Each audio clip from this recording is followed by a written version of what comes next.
Yo, what's going on YouTube? It's DLloyd. So we could have a problem with the Clippers and Paul George in terms of will he potentially sign long term. Now, this is definitely interesting and something I do want to talk about because with the new collective bargaining agreement, it is going to be tough for teams to keep super teams long term. It's going to be tough for them to really get them in general, but to maintain super teams long term, meaning 3 stars or more, it is going to be extremely tough for teams to do that without players, taking pay cuts in order to do that. So what is being reported right now by John Hollinger of The Athletic is that teams are keeping an eye out on Paul George.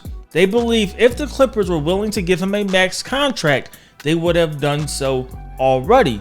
But there's a couple of teams that are ready to go in the East that have the cap space to offer Paul George that contract if that ended up being the situation he become a free agent. Now, Paul George has a player option for next season. This is the final year of the regular contract. He has the player option next year. He made $45 million this year, scheduled to make $48.8 million next season. You would assume that he would have signed a contract extension before the player option just to get that security of the long-term deal. You've seen the Clippers, they went and they locked up Kawhi Leonard because they wanted to keep him long-term. But what makes things interesting for the Clippers is the second apron rule. Now, they are a second apron team right now at $199 million in total salary.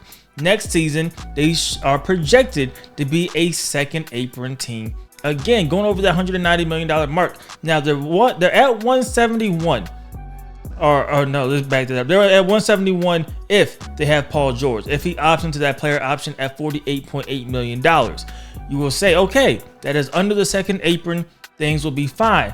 But that is without signing James Harden. So now you are playing a game on how low can we get James Harden to sign? Or maybe you try to get James Harden and try to get Kawhi, but Paul George to take less money. And even then, it's going to be extremely tough, which then we already know the plan for the Clippers really is going to be to try to move off of Norman Powell in the offseason. PJ Tucker has that $11.5 million player option. You would expect at that point, they would desperately try to move off of him to get that 11.5 off the books. Zubac could be another guy they could potentially try to move at 11.7 million. What happens with Terrence Mann at 11.4 million? These are the questions for the Clippers moving forward because they are extremely tight. If they go over that second apron again, just remember the penalties that they have to absorb, right? They cannot use any trade exception that they got, but the big ones are that for the next 7 years, their draft picks will be frozen, meaning they will be unable to trade any of those picks. Now, if they go into that second apron next season, you would assume they will go into it again because these players are going to try to get long-term deals and it's going to be tough to try to get under it again. And if that is the case and they become a second apron team for 3 out of 5 seasons, then things get really bad because any first round pick they do have automatically, no matter what, goes to the back and they now have the last pick in that first round. Now, that is going to be big, especially when you're looking, you're not going to be able to trade any of those picks for 7 years. They're all going to be frozen.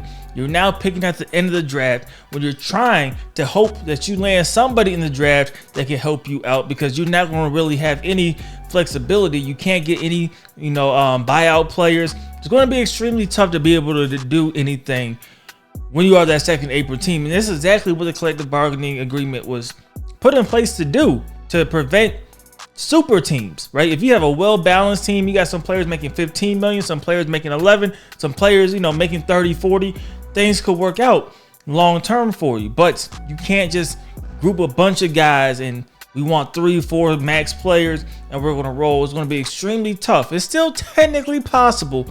It's going to be tough to do that. So when we take a look, like I said, at the Clippers and their situation, maybe this report has some warrant to it.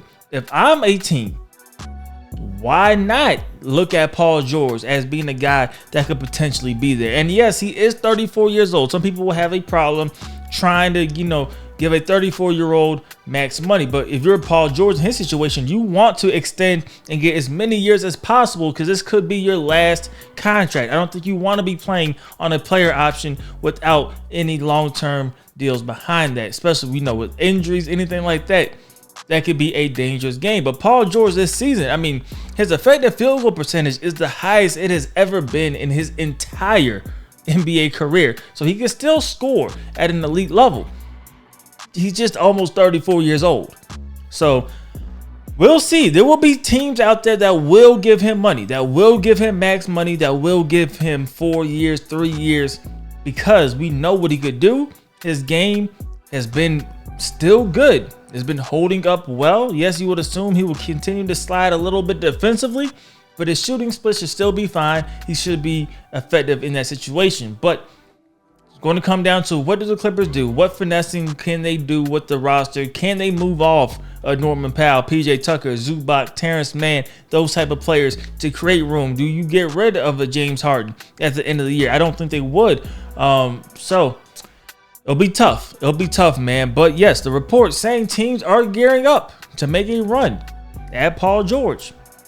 Let me know what y'all think about it. Do you think we'll see him back in LA next season, or is he going to be somewhere else? Let me know you guys' thoughts and opinions. As usual, hope you guys did enjoy the video. If you did, please do me a favor. Go ahead and leave this video a like. It helps me out a lot. And subscribe if you haven't already. It's DLloyd. I'm see y'all next time. Peace.